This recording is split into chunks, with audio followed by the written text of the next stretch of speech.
सिद्धाणं नमो वायुयाणं नमो इच्छायाणं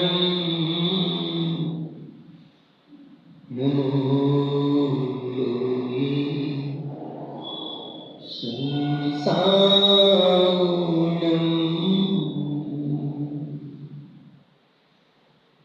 शिशुराशुर्मणुसिन्धुवन्दितं धोतिभादिकं ममलम् प्रणमामि वर्धमानं तीर्थं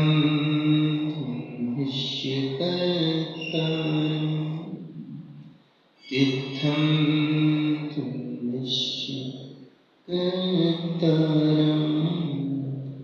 परमेश्वर भगवान 24 तीर्थंकर भगवान की, देवादिक नारायण श्री शंकर स्वामी की, देवादिक नारायण श्री श्रीनाथ भगवान की, देवादिक श्री ईश्वरनाथ भगवान की, अंतिम तीर्थेश महावीर स्वामी की, परम पूज्य मुनि कुंज आदि सागर जी महाराज की, परम पूज्य महावीर कीर्ति महाराज की, परम पूज्य व्यासर निर्मल सागर जी महाराज की, परम पूज्य विशेष तपस्वी सम्राट श्रीमती सागर महाराज की, परम पूज्य वर्तमान की वर्तमान से सुनील सागर जी महाराज की, तीन कम को निराजों की, द्वादशांग जी महाराज पूज्य परम पूज्य मुनि स्वामी जी शुभम सागर जी सत्संग सागर जी महाराज की जय।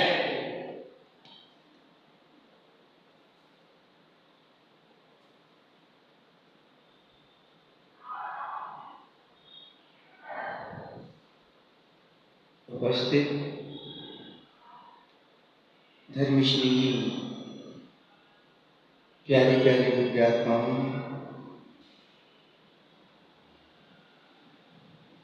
शुद्ध निर्मल चिद्रूप भगवान आत्मा को सहज स्वरूप का आनंद लेने की यदि आकांक्षा है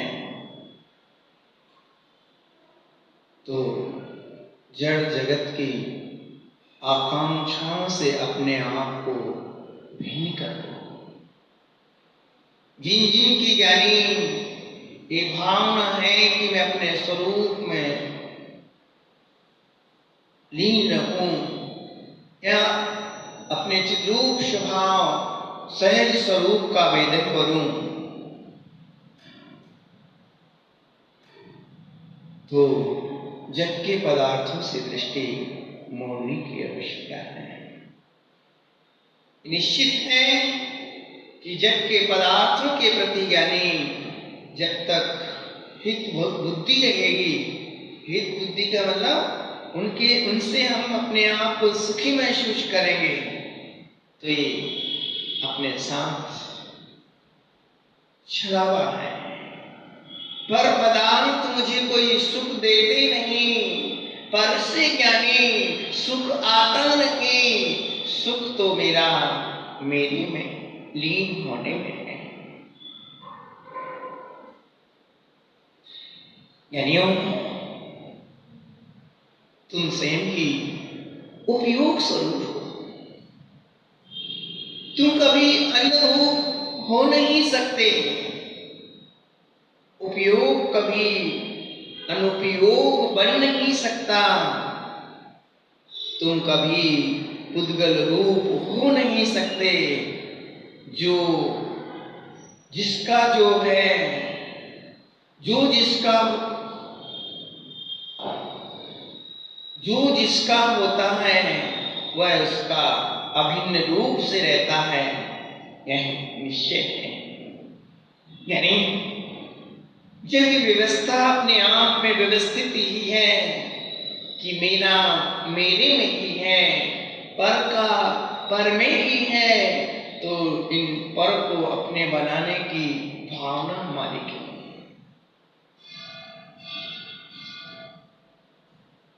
यानी आत्मा का सौंदर्य हमारे लिए दुर्लभ क्यों हो गया है? आत्मा का सौंदर्य बड़ा सुंदर है, इतना बड़ा सुंदरता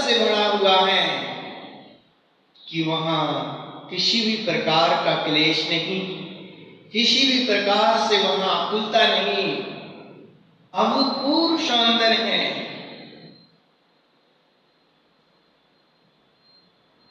ये सौंदर्य हमारे लिए दुर्लभ हो गया है।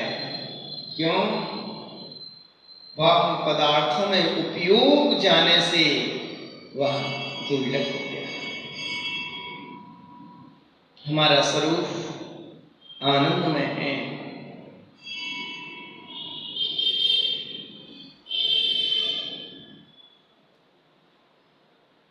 सुख तो हमारी आत्मा में भरपूर ही है, पर एक कमी ये है कि आत्म स्वरूप की लगन लगाने की, आत्म स्वभाव की ज्ञानी यदि लगन है तो आनंद मनमय ही है, आनंद से परिपूर्ण है। लगन लगाने की है। लगन लगाओ ज्ञानी, मेरा स्वरूप चैतन्यमय है।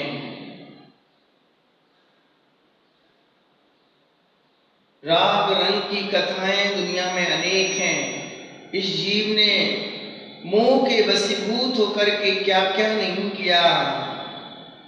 आज प्रातः कालीन स्वाध्याय में यही आया था कि मोह के वशीभूत होकर के जीव कभी शरीर को अपना मानता है, स्त्री को अपना मानता है, धन को अपना मानता है, कुटुंब को अपना मानता है, मित्र को अपना मानता है, और यहाँ तक कि शत्रु को भी अपना शत्रु मानता है।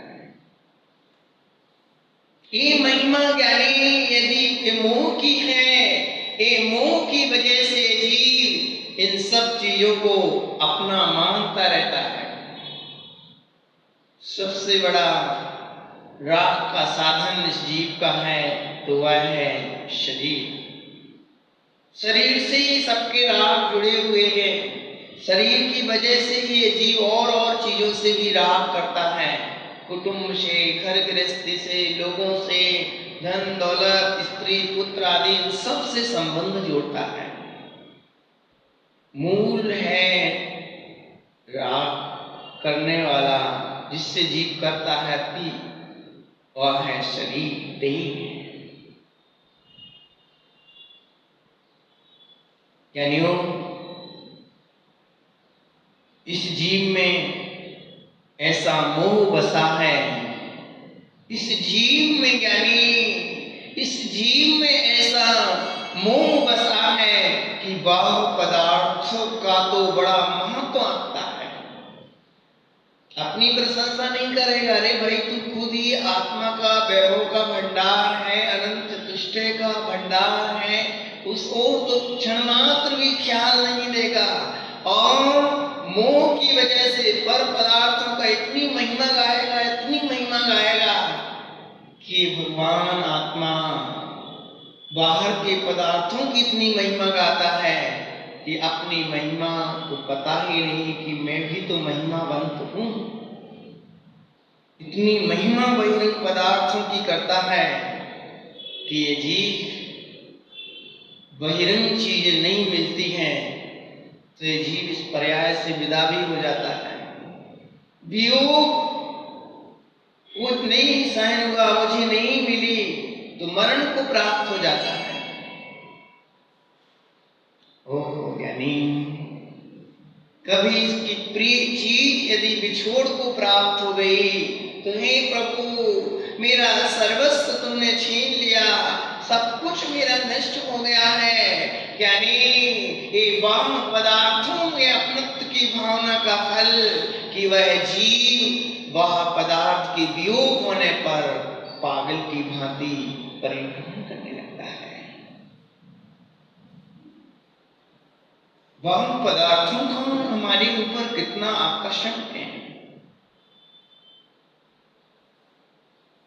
वह पदार्थों का आकर्षण भाई भाई में ज्ञानी पक्षपात कर लेता है। वह पदार्थों का आकर्षण थोड़ी सी चीजों को लेकर कितना राग द्वेष बढ़ा लेता है। चाहिए तो उसको आत्मानुभूति का अवसर मिला था तो खूब अच्छा से अच्छा कर सकता था, पर वह कक्षाओं में ही अपने समय को बर्बाद कर देता है। ज्ञानियों, बाह्य पदार्थों का बड़ा महत्व आंक रहा है जी। ईमानदारी से पूछना ज्ञानी, हमने अभी तक किसका महत्व आंका है? मोबाइल का आका, गाड़ी का आका, धन दौलत का आका, वैभव का महत्व दिया किया, जड़ द्रव्यों का महत्व आका हमने, पर चेतन स्वभावी आत्मा उसको कभी आज तक हमने महत्व ही नहीं दिया। धन्य है वो मुनीश्वर तीर्थंकर भगवान जिनके पास सब कुछ था, पर महत्व उनने जड़ वैभव को नहीं दिया, महत्व उनने चेतन स्वभाव को दिया। जम्बू स्वामी के पास क्या संपदा नहीं थी, सुंदर सा वैभव, बड़ा महान मकान, महल और सुंदर से कल ही शादी हुई थी।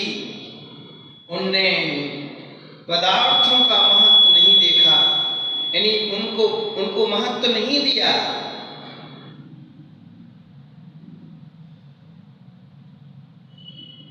पर को महत्व नहीं दिया, उन्होंने अपनी आत्मा को महत्व दिया। कहते हैं मां भी अपनी मोह में आकर के बेटे के प्रति कितने उपाय कर रही हैं। वर्षों की मां का स्नेह भी, जिसने पदार्थों को महत्व नहीं दिया, वर्षों का स्नेह भी मां का तोड़ देते हैं। हे मां, ये जो स्नेह है ये कुछ ही क्षणों का स्नेह है, ये ज्यादा समय का स्नेह नहीं है। उनको ज्ञान था कि मोह के वशीभूत होकर के मां मुझसे प्रेम कर रही है, और जब इसका मोह खत्म हो जाएगा तो यही मां मुझको दूर करने में देरी नहीं लगेगी। यानी सुबह के परिणाम हमारे क्या हैं, शाम के परिणाम हमारे क्या होते हैं, हमें अपने ही परिणामों का संभालने का ख्याल नहीं रहता है। सुबह हमारे परिणाम कुछ और होते हैं, दूसरे क्षण में परिणाम कुछ और होते हैं। हम दूसरे को बदलने के लिए चलते हैं, पर हम खुद इतने रागाविष्ट रहते हैं कि हमें अपने ही परिणामों का पता नहीं। यानी अपने आप के भावों को बदलो।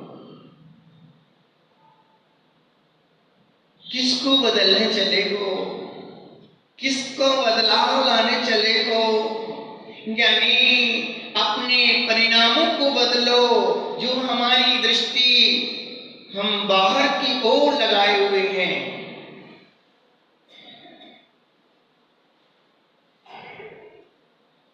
जो आकर्षण हमें बाहरी द्रव्य का है, पर मोह की वजह से क्या करूं, बाह्य पदार्थों का महत्व बढ़ गया। विचार करो, हमने आज तक नहीं, एक दो भाव में ही नहीं, भाव में हमने ज्ञानी, भाव में हमने चैतन्य, भाव में हमने बड़ा पदार्थों का बड़ा महत्व आका है।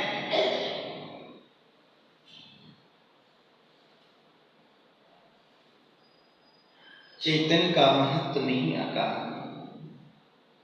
दूसरे के गंदे कपड़े को देख करके हम उसकी आत्मा से भी गिलानी करने लगते हैं। चलो हटे यहां से, गंदा है। यानी वो अपनी गरीबी से बहिरंग में तुझे गंदा लग रहा है, पर हम जान नहीं पाए। हमने तो पदार्थों को ही आका है, हमने चेतन पदार्थ को नहीं आका, जड़ को आका है ज्ञानी, चेतन को नहीं आका। इसलिए तो हमारे इसके प्रति सद्भाव नहीं आए।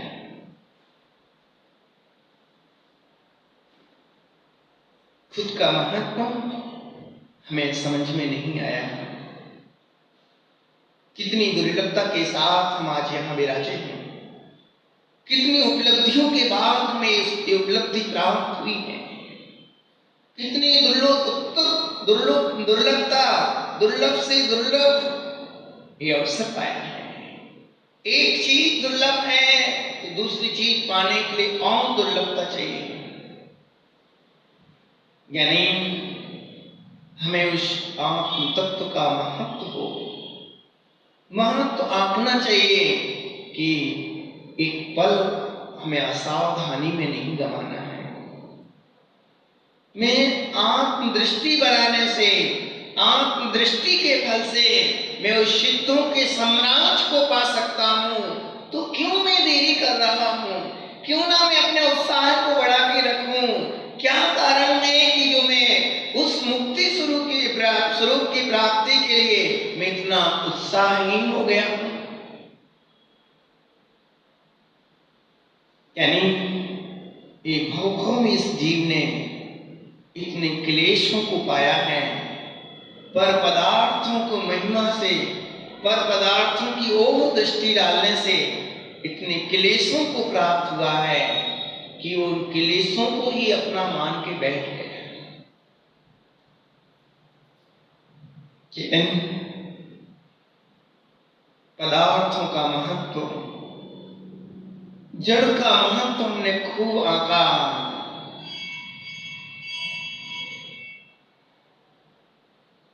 अब हमारी दृष्टि में मात्र एक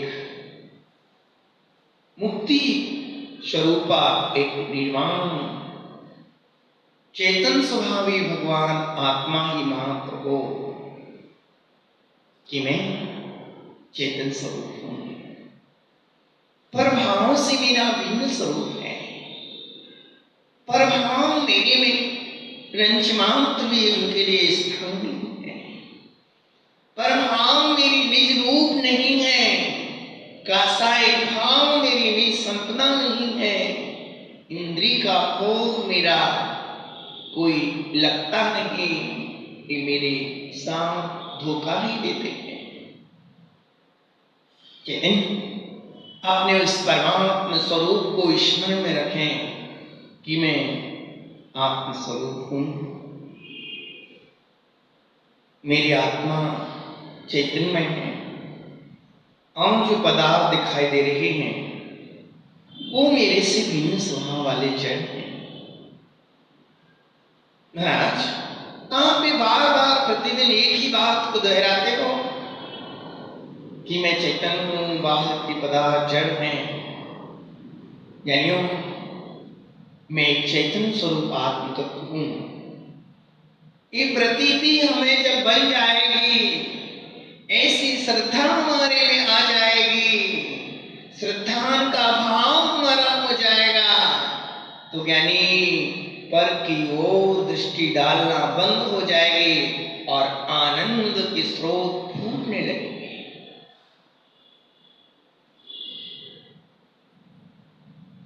जितनी भी सजी हुई दुनिया नजर आ रही है, जितना भी ये सजा हुआ वातावरण नजर आ रहा है, माना कि सामने वाली वस्तु खूब सुंदर है। यानी बाहरी पदार्थ कितने भी सुंदर रहे, पर मेरे लिए क्या है? मेरे लिए तो ज्ञानी वो पर ही है, पर ही रहेंगे। दूसरे का सौंदर्य मेरा नहीं, उनका परिणमन उनके साथ है। अहो चैतन्य,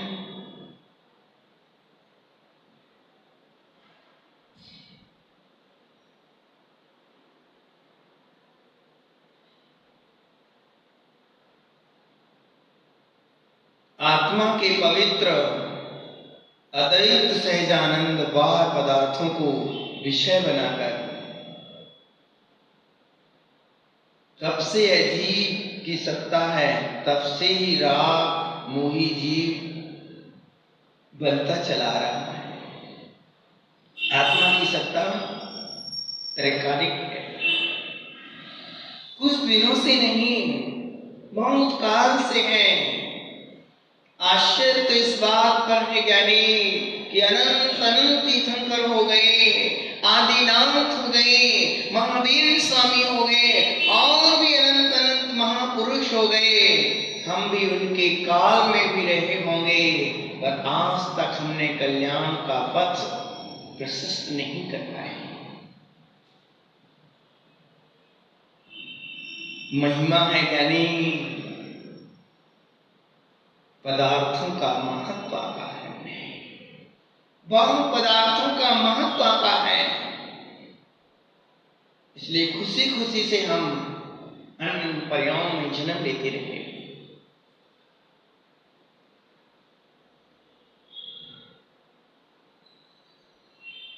कुछ ज्ञानी तीर्थंकर भगवंतों को विशेष कुछ मिला होगा, तभी तो उन्होंने इतना बड़ा विशाल संसार त्याग कर दिया, इतनी बड़ी सामर्थ्य प्रकट कर ली, इतना बड़ा साहस। आप पंच कल्याणकों में देखते ही हैं, दीक्षा कल्याण के समय कि तीर्थंकर भगवान इतना बड़ा परिवार, 56 करोड़ घराती जिनके नेमिनाथ स्वामी के हों, कितने 56 करोड़ घराती। घराती का मतलब घराती नहीं, घराती। घराती का मतलब परिवार के लोग,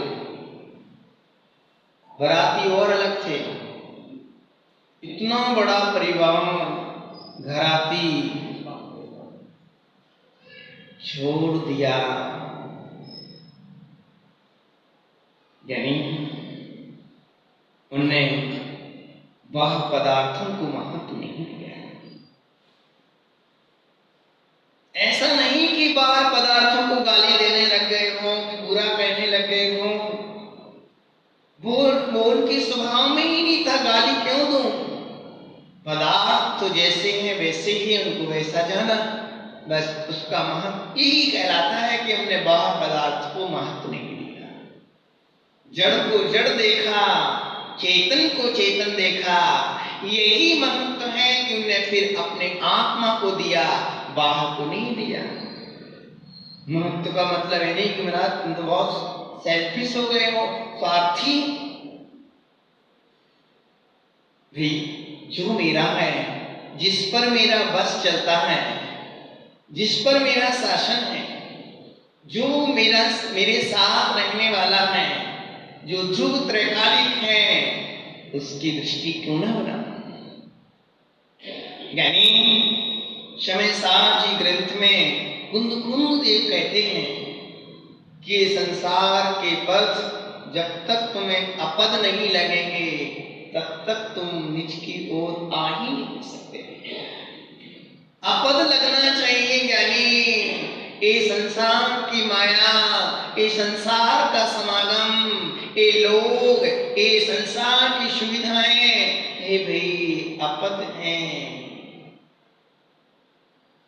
रागादि भाव मेरे स्वरूप नहीं है। ऐसा ख्याल कब आता है, इतनी उत्साह, इतना उमंग कब होती है कि संसार के सब अपद नजर आए। अरे भाई क्या मैं उलझूं, इन पदार्थों में क्या बुद्धि लगाते रहूं, ये सब अपद ही है।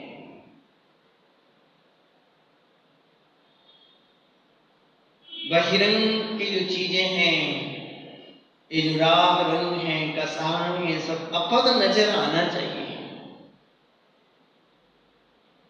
जब तक यानी इनमें ये भाव नहीं आएंगे, तब तक हम अपने में रंग नहीं पाएंगे।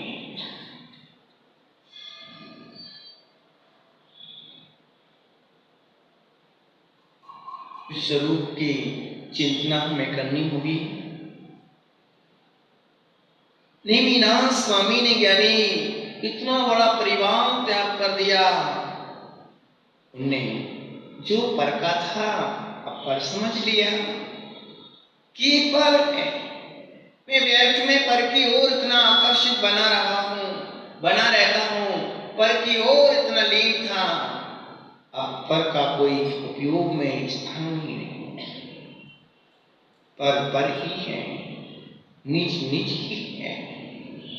मेरा आत्मा ज्ञान घन पिंड है और बहिरंग पदार्थ जो पुद्गल हैं, वो रूप रस गंध वर्ण वाले हैं, वो मेरे से भिन्न हैं, उनको उस रूप से जान रहे हैं।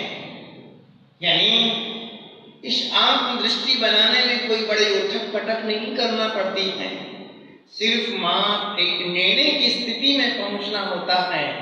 स्वीकार करो कि पर तो पर ही है।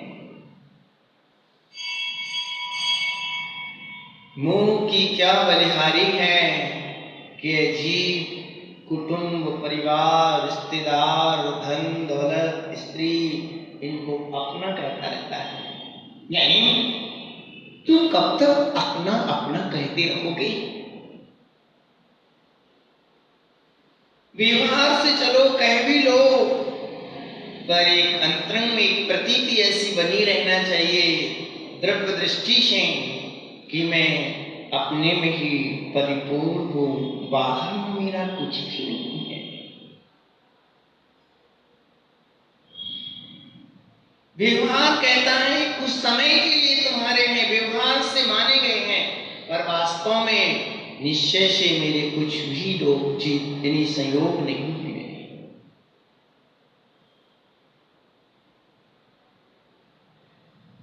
यानी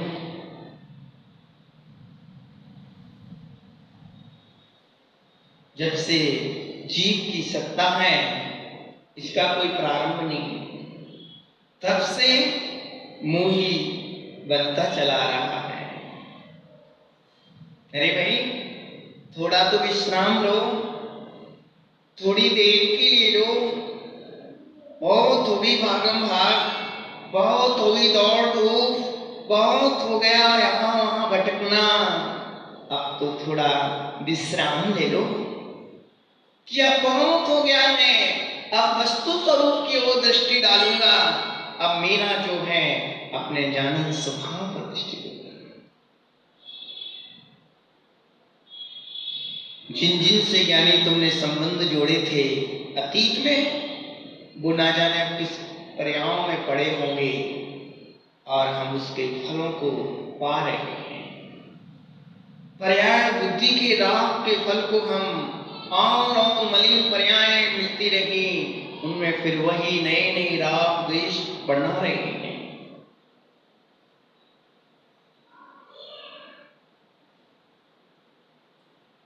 यानी आचार्य विपुल कहते हैं जिनमें तुमने मोह बुद्धि की है, मोह से तुमने जिनको अपना माना है, ये है कितने समय के लिए, इनका सबका समागम कितने समय का है। पूज्यपाद स्वामी ने आज के स्वाध्याय में ये विषय आया था, दिग देशे खगा इत्ते संवसंती नगे नगे सौ सौ कार वशाद्यंती देशे दिक्षु। जैसे पक्षीगण संध्या के समय अपनी अपनी दिशाओं से आते हुए एक स्थान पर बैठते हैं और सुबह होते ही अपनी अपनी दिशाओं में फिर उड़ जाया करते हैं, चले जाया करते हैं। फिर यानी ये निश्चित नहीं कि वो कहां से आए थे, किसी और दिशाओं में भी चले जाते हैं। ऐसे ही यानी जैसे तुम्हारे कर्म थे, उन कर्म के अनुसार वैसे तुम एक परिवार रूपी वृक्ष पर आए हो, यहाँ परिजन रूपी मिले हैं। रंग बिरंगे पक्षी रहते ना, कोई नीला पीला, अलग अलग नामकरण की वजह से अलग अलग उनके शरीरों की रचना होती है। ऐसे ही कोई देखो गोरा, कोई काला, कोई लंबा, कोई चौड़ा, कोई गरीब, कोई अमीर, कोई सब लोग कोई कम, जैसे अलग अलग क्षेत्र वाले एक शाम एक दिन तक रहते हैं आयु पर्यंत तक, और अपने अपने आयुष पूर्ण हो जाने पर दिशाओं में उड़ जाया करते हैं।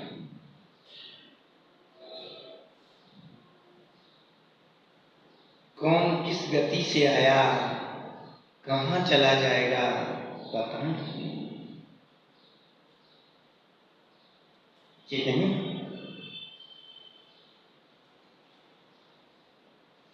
ऐसा मोह बसाया है ज्ञानी, आहो चैतन्य ऐसा मोह बसाया है कि वाम पदार्थों को मैं ही आंकता रहा, उनको ही मैं महत्व देता रहा, उनकी ओर ही झुकाव मेरा बना रहा,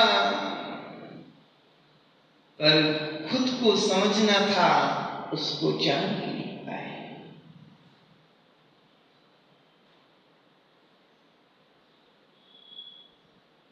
मोह की वजह से ज्ञानियों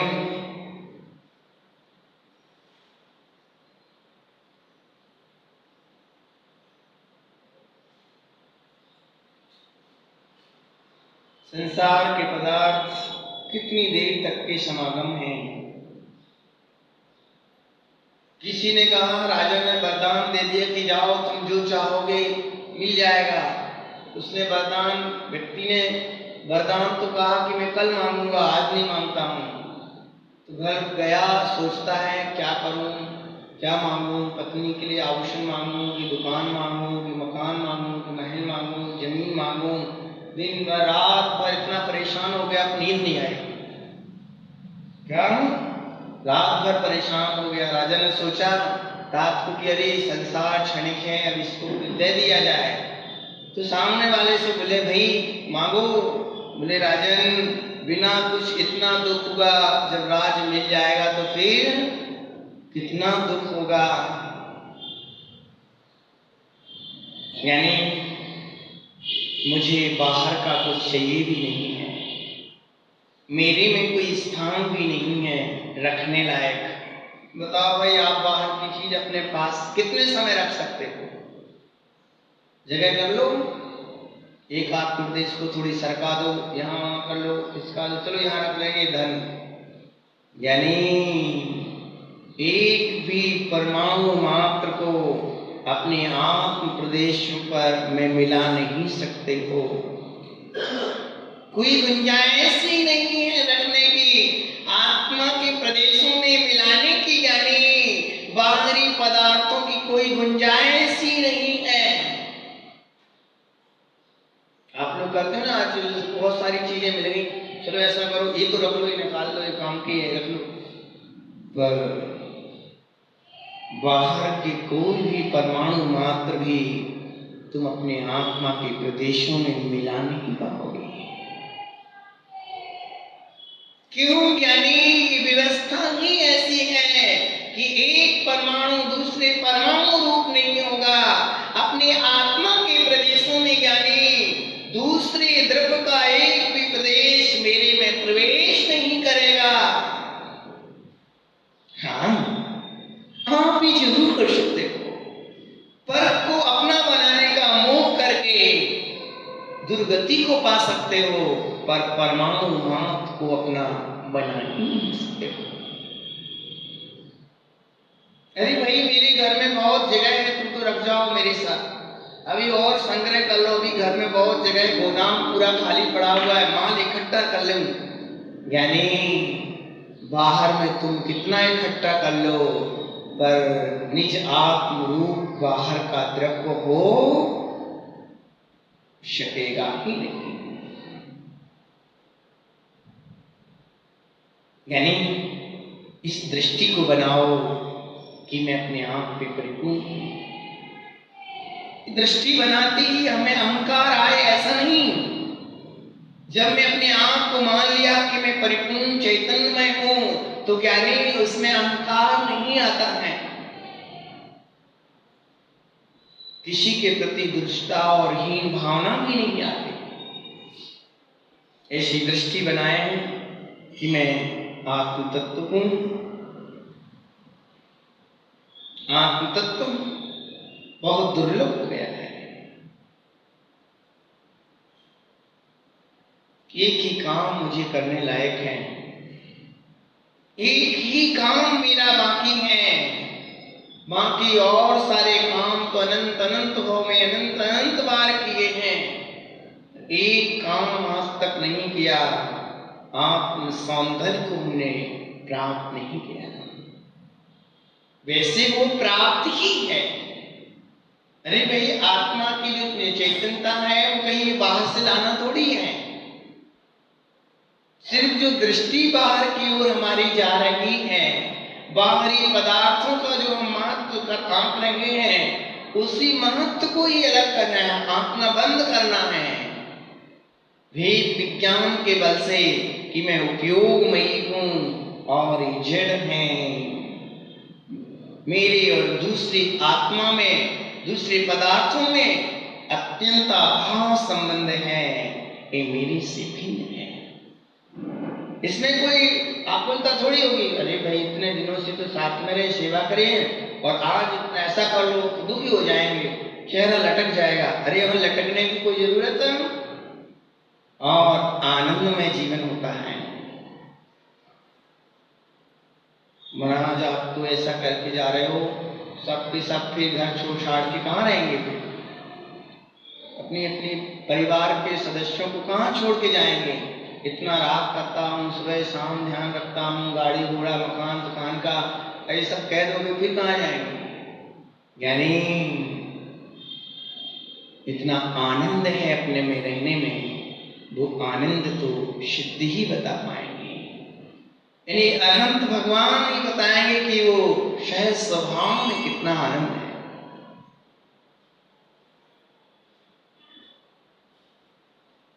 ज्ञानियों, उस आनंद स्वरूप की दृष्टि बनाएं।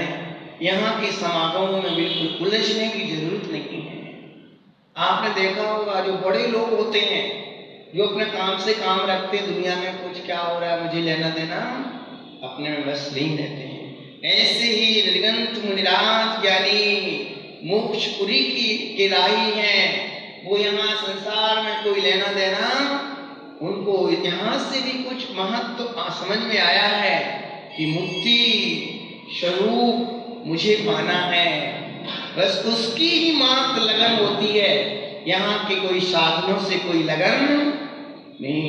आपको इनको हो क्या गया है? इनके पास इतना सारा वैभव। अज्ञानी जीव तो भगवान की दीक्षा कल्याण पर ऐसे ही सोचते हैं, वो क्या गया है इनको? अरे भाई, इनके पास सब कुछ था, राजा बहुत बड़ा साम्राज्य था, सब कुछ है, इनको वो क्या गया है कि ये छोड़ के चले जा रहे हैं? अज्ञानी की नजर में चेतन ऐसा ही आता है, पर जो ज्ञानी होते हैं उनके आनंद का तो पार ही नहीं। ज्ञानियों, अद्वितीय आनंद है अपने में रहने में। वो आनंद स्वरूप आत्मा में ही हूं।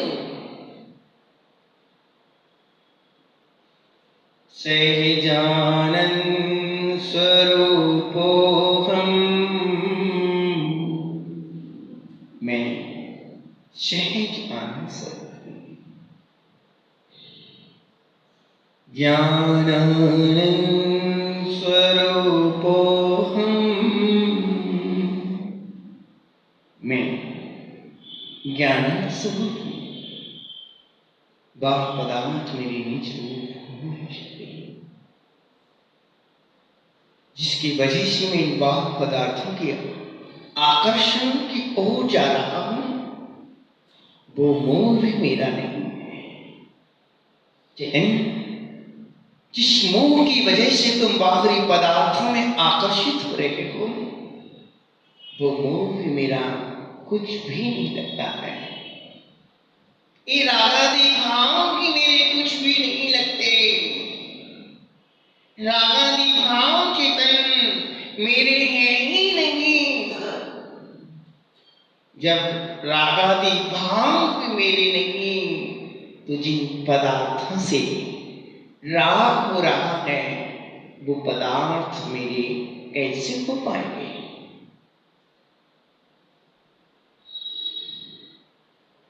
आत्मसंदेह इतना है कि अनंत काल तक भी तुम उसका आनंद लो तो कमी आएगी नहीं।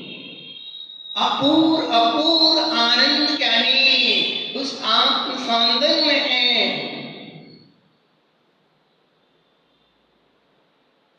हमें स्वरूप की ही दृष्टि देनी है।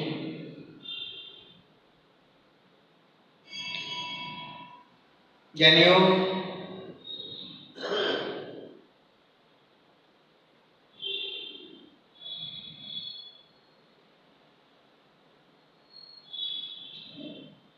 शुद्ध निर्मल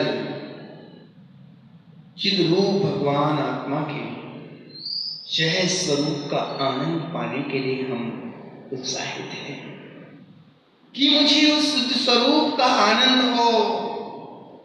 जिन जिन की यानी शुद्ध स्वरूप आनंद के चखने की भावना है, उनको यही चाहिए कि आकांक्षा हमारी जो बर पदार्थ में जा रही है, इसको विश्राम देना होगा। आकांक्षाओं से ज्ञानी भिन्न कर लो अपने आप को कि मैं व्यर्थ में क्यों आकुलित हो रहा हूं। सहज स्वरूप हमारे पास ही है, भी सामने ही है, बस सिर्फ दृष्टि ही तो डाली है।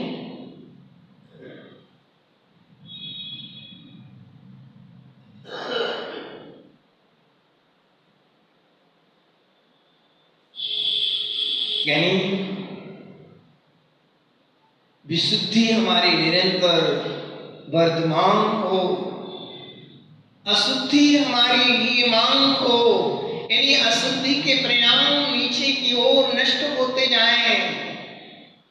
विशुद्धि तो यानी तभी हो पाएगी जब तुम ये निर्णय कर लोगे कि निज निज ही है, पर ही है।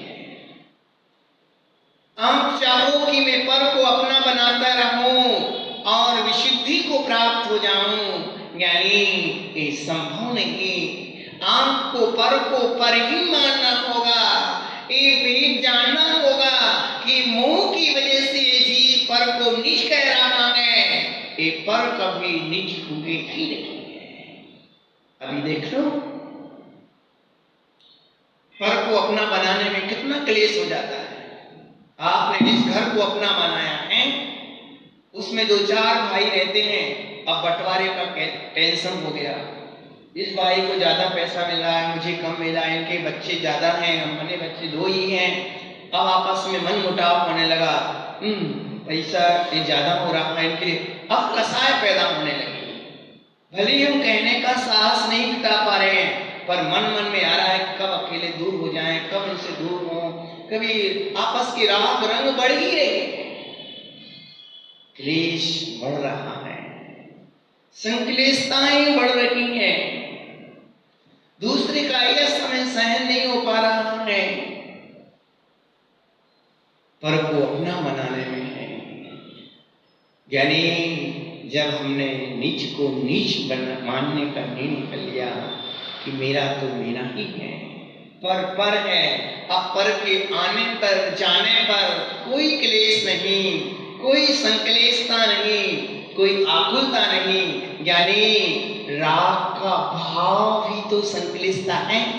आप सोचो, सिर्फ गुस्सा करना है, मायाचारी करना संक्लेशता है, द्वेष करना ही संक्लेशता है। यानी राग के भाव, जो आप राग से चिपके रहते हो, राग की वजह से तुम वहां से दूर नहीं हो पाते हो, वो भी एक संक्लेशता है। राग के परिणाम भी यानी संक्लेशता ही है, वो संक्लेश परिणाम है।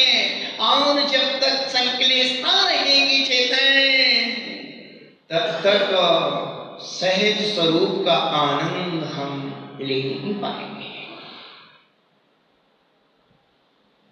कितना बड़ा साहस पूज्य पुरुषों का रहा है।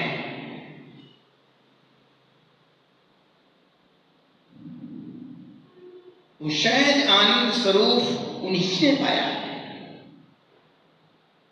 वो सहज आनंद स्वरूप हमारे पास भी है, बस इतना साहस हमें बनाना है कि पर को पर क्लेश ना हो। राग रूप परिणाम भी ज्ञानी क्लेश रहे, कषाय रूप कोई सी भी परिणाम हो, वो क्लेश को ही पैदा करते हैं। आत्म सुख के आकांक्षी, आत्म शांति की आकांक्षा है, सुख वृद्धि की आकांक्षा की अपेक्षा है चेतन, तो विशुद्धि की वृद्धि कर लो, सुख स्वमेव ही हमारे जीवन में प्रकट हो जाएगा। यानी जो जितना आत्मस्थ होगा, जो जितना भेद विज्ञानी होगा, उतना देखना सहज और संतोष भाव से जीवन जिएगा। मन में भी कोई कपट दुर्भावना नहीं आएगी। और जो जितना मूर्छा भाव वाला होगा, आसक्तवान होगा, मोही होगा, वासना सिक्त होगा, उतना ही वो क्लेशित होगा, आकुलित रहेगा। और आकुलित जीव कभी आत्म सौंदर्य का वेदन नहीं कर पाएगा, शहद स्वरूप का आनंद को नहीं ले सकता है। हम जिन भगवान के चरणों में आते हैं, अर्घ भी चढ़ाया, भोग भी दी, सब कुछ किया, यानी जिस विधि से भगवान बना जाता है वो विधि भी तुम अपनाओ। विधि भगवान ने कौन सी अपनाई थी वो, जिससे वो इतना आनंदमय हो गए, इतना सुख उनके अंदर प्रकट हो गया, इतना आनंद प्रकट हो गया, उनके मन यानी भगवान के मन के यानी उनके जीवन में इतनी निर्मलता आ गई है, इतनी विशुद्धि आ गई है कि प्राणी मात्र के प्रति बस वस्तु जैसी है उसको स्वरूप मात्र एक नजर कर रही है।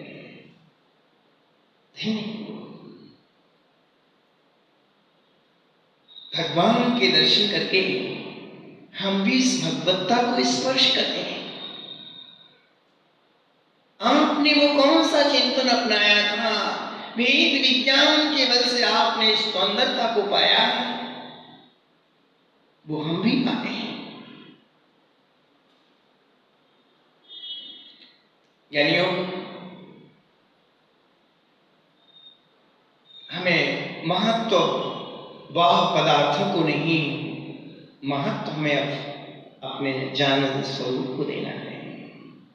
जब तुम अपने को महत्व देना शुरू कर दोगे तो यहाँ के संयोग, यहाँ के वियोग, हर्ष विषाद के परिणाम उनमें फिर नहीं होंगे। कोई कसाय के प्रसंग आएंगे, तुम इनमें उन निमित्तों में इतने प्रभावित नहीं हो जाओगे कि अपने को ही खो बैठो।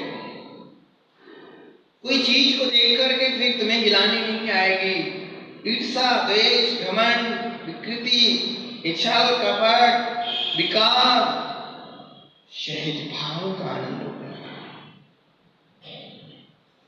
मैं तो एक चैतन्यमय हूं,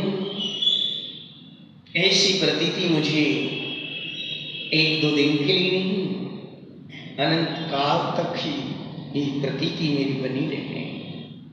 ऐसा निर्णय हमें इस अवसर पर लेना है। इस समय ही तुम ले सकते हो इतना बड़ा निर्णय कि मैं गायक स्वाभाविक हूं। एक इंद्री दो इंद्री की पर्याय में ज्ञानी, वो निर्णय लेने की सामर्थ्य भी हमारे पास नहीं होती है। और उन पर्यायों के बहुत ज्यादा होते हैं। उन पर्यायों में जीवों का काल लंबे समय तक रहता है, और जिस पर्याय से निर्णय होता है, आत्म स्वभाव को पाया जा सकता है, वो बहुत कम समय के लिए ही प्राप्त होती है। यानी हम अपने जानन स्वभाव की दृष्टि बनाएं, वह पदार्थों को महत्व न देते हुए अपने ध्रुव स्वभाव को महत्व दें। इन मंदिर भावों के साथ भगवान महावीर स्वामी की श्रीमद् नाम भगवान के आचरण सुनील जवानी